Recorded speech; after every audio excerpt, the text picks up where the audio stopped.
Shalom, salam berkat dari kami untuk pendengar sekalian.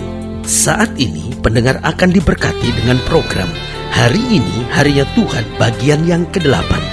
Sebuah program rohani tentang doktrin Alkitab yang menolong kita untuk semakin tertanam dalam kebenaran firman dan bertumbuh dalam kemuliaan. Bersama hambanya, Pendeta Gilbert Lumuendo, STH. Banyak orang merasa doktrin Alkitab sebagai sesuatu yang membingungkan. Tetapi tahukah saudara bahwa doktrin Alkitab intinya adalah memahami Alkitab dengan benar, dengan pemahaman yang sistematis, sehingga kita terus dapat tertanam di dalam kebenaran firman, sehingga kita terus bertumbuh di dalam kemuliaan Allah.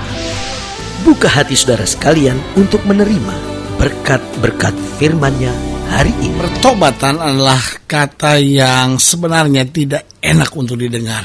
Karena kalau ada seorang menatap kita dan berkata, kamu harus bertobat, saya percaya himbauan itu bukanlah himbauan yang menyenangkan. Kita mungkin akan menatap orang itu dan berkata, pembunuhkah saya? Penjahatkah saya? Perampok saya? Pemakai drugskah saya? Sampai saya harus bertobat. Karena yang seringkali ada dalam pemikiran orang bahwa pertobatan itu adalah sebuah sikap untuk kita menghentikan kegiatan-kegiatan kejahatan kita. Tetapi tahukah kita sekalian bahwa pertobatan sebetulnya berarti turn around. Pertobatan itu artinya berbalik 180 derajat. Karena kalau kita menyadari sebetulnya kita adalah orang-orang yang salah, kita adalah orang-orang yang jalan kita keliru, jalan kita semakin hari semakin jauh dari Tuhan. Meskipun kita berbuat baik, tetapi dalam perbuatan baik kita sedang berusaha menjauh dari Tuhan dan semakin mengandalkan kekuatan kita sendiri. Tapi apa itu bertobat? Bertobat itu berarti saya gak berjalan lagi dengan kekuatan sendiri saya, tapi saya berjalan dipimpin oleh Roh Kudus. Dan Roh Kudus itu yang menuntun kemampuan-kemampuan saya.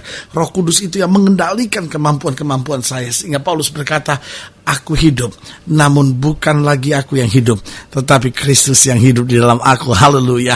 Selamat datang dalam program kita hari ini, Harinya Tuhan. Sebuah program rohani yang membawa kita pada pemahaman akan firman Kristus, sehingga kita jadikan firman Kristus sebagai dasar keseharian hidup kita, untuk kita melangkah hari demi hari di dalam terang kasih anugerahnya. Haleluya. Dan dalam program ini kita sedang membahas tentang pertobatan. Nah, saudaraku yang kasih dalam Tuhan, saya percaya pintu awal dari kekristenan adalah pertobatan. Pertobatan bukanlah sebuah goal, pertobatan bukanlah sebuah tujuan. Meskipun berita tentang pertobatan adalah sesuatu yang sangat indah untuk kita dengar. Jika kita dengar kabar, udah tahu belum? Si bapak ini, sebutlah sebuah nama, yang tadinya hidup dengan jahat, hidup dalam hal-hal yang gak benar. Kamu tahu gak bahwa dia sudah bertobat? Semua kan langsung berkata, aduh ya puji Tuhan. Sebagian mungkin berkata, loh jadi dia gak jadi ceraikan istrinya? Enggak, gara-gara dia bertobat, rumah tangganya dipulihkan oleh Tuhan. Waduh, luar biasa. Nah, tetapi meskipun itu sebuah berita yang luar biasa, tapi jangan salah, pertobatan bukanlah tujuan akhir. Pertobatan bukan akhir dari perjalanan iman kita.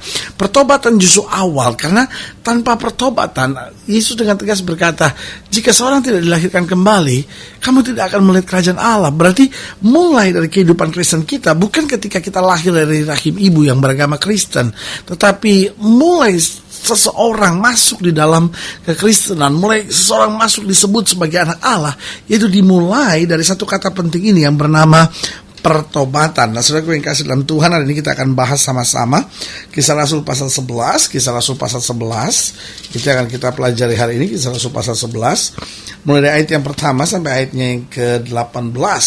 Demikian firman Tuhan. Rasul-rasul dan saudara-saudara di Yudea mendengar bahwa bangsa-bangsa lain juga menerima firman Allah. Ketika Petrus tiba di Yerusalem, orang-orang dari golongan yang bersunat berselisih pendapat dengan dia. Kata mereka, engkau telah masuk ke rumah orang-orang yang tidak bersunat dan makan bersama-sama dengan mereka.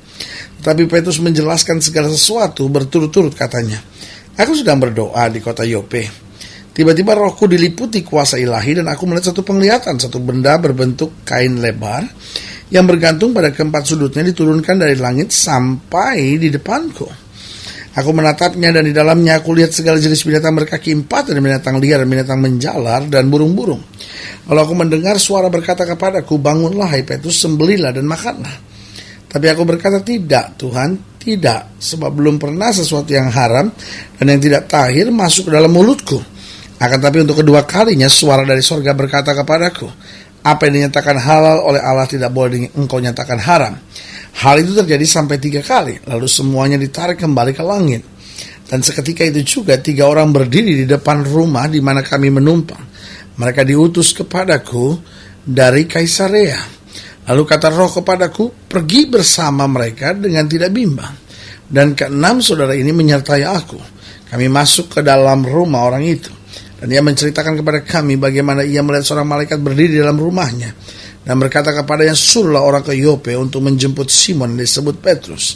Ia akan menyampaikan satu berita kepada kamu yang akan mendatangkan keselamatan bagimu dan bagi seluruh isi rumah tanggamu. Dan ketika aku mulai berbicara, turunlah Roh Kudus ke atas mereka sama seperti dahulu ke atas kita.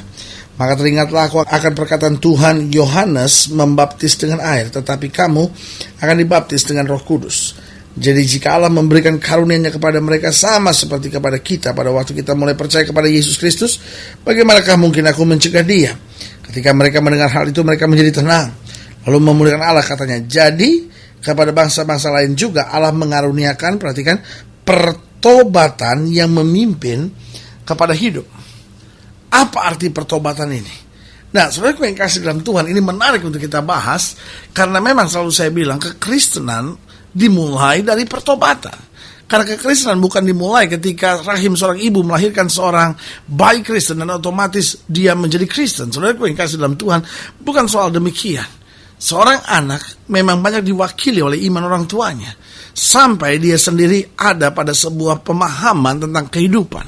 Tapi saudaraku yang kasih dalam Tuhan, perlu saya tegaskan kembali melalui program ini, bahwa pertobatan adalah gerbang dari kekristenan.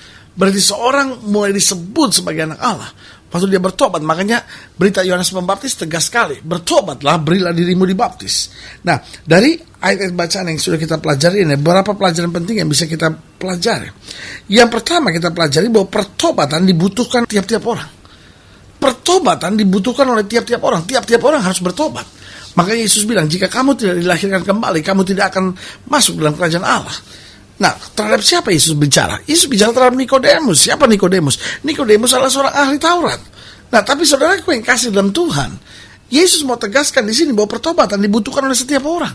Apakah orang yang beragama atau orang yang tidak beragama? Apakah orang yang baik ataupun orang yang jahat? Pertobatan dibutuhkan setiap orang. Lalu pertanyaan kita sederhana.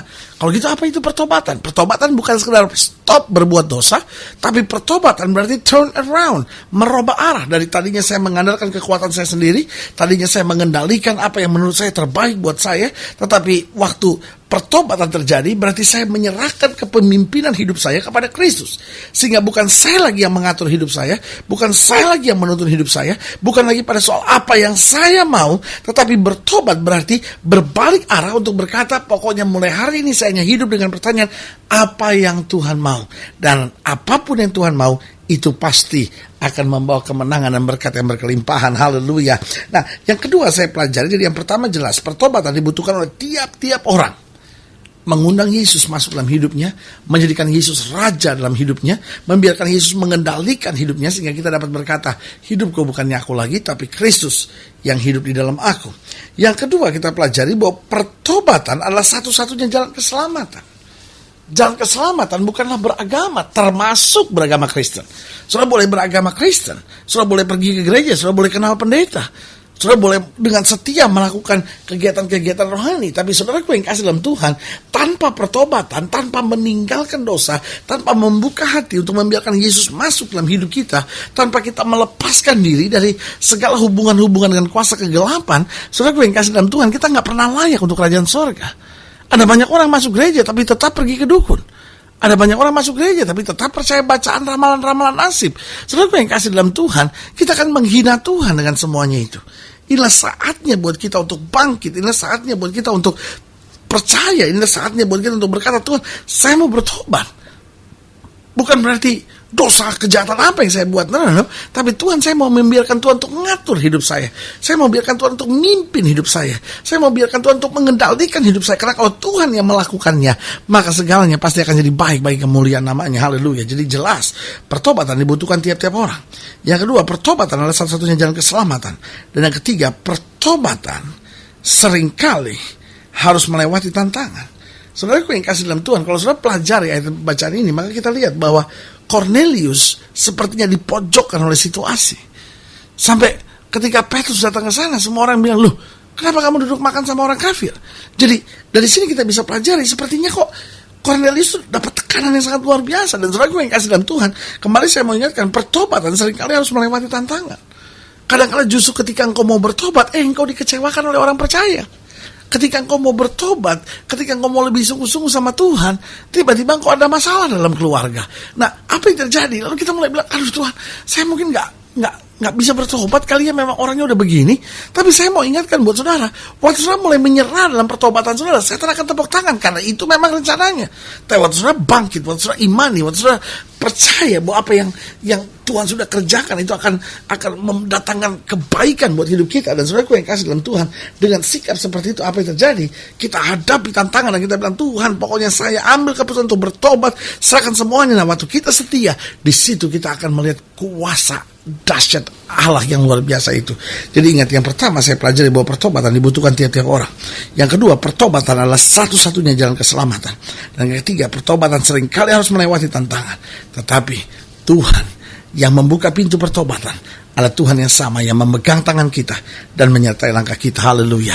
Kalau sudah ingin dilayani lebih jauh, hubungi kami melalui telepon, hubungi kami melalui surat, kunjungi website kami, karena kami ada untuk membawa Bapak Ibu Saudara senantiasa lebih dekat pada Tuhan, mengalami kasih kuasa mujizat yang luar biasa. Haleluya. Melalui program ini juga saya mau berdoa untuk setiap saudara yang sakit, setiap saudara yang berbeban berat. Kalau saudara sedang sakit, saudara berbeban berat, saudara boleh taruh tangan kanan saudara di dada, dan kita doa. Bapa, dalam nama Yesus, hamba berdoa buat yang sakit, hamba doa buat yang berbeban berat, hamba doa buat setiap mereka yang sedang menghadapi kesulitan. Kami berdoa di dalam nama Yesus, Tuhan jamah, Tuhan kerjakan mujizat, bangkitkan iman kami untuk hari demi hari, adalah hari-hari kemenangan dan mujizat di hadapan Tuhan. Haleluya. Terima kasih Bapa, dalam nama Yesus kami berdoa. Haleluya. Amin. Saudaraku yang kasih dalam Tuhan, kita sudah doa. Ingat, Allah tidak pernah lalai menepati janjinya. Inilah saatnya buat kita untuk bangkit, beriman, percaya, bersemangat menghadapi segala perkara. Karena kita tahu Yesus adalah juru selamat kita, Yesus kekuatan kita, Yesus kota benteng kita, dan di dalam Dia kita lebih daripada orang-orang yang menang. Sampai berjumpa pada program berikut. Doa saya menyertai saudara, dan jangan lupa, jadikan hari ini harinya Tuhan. Haleluya.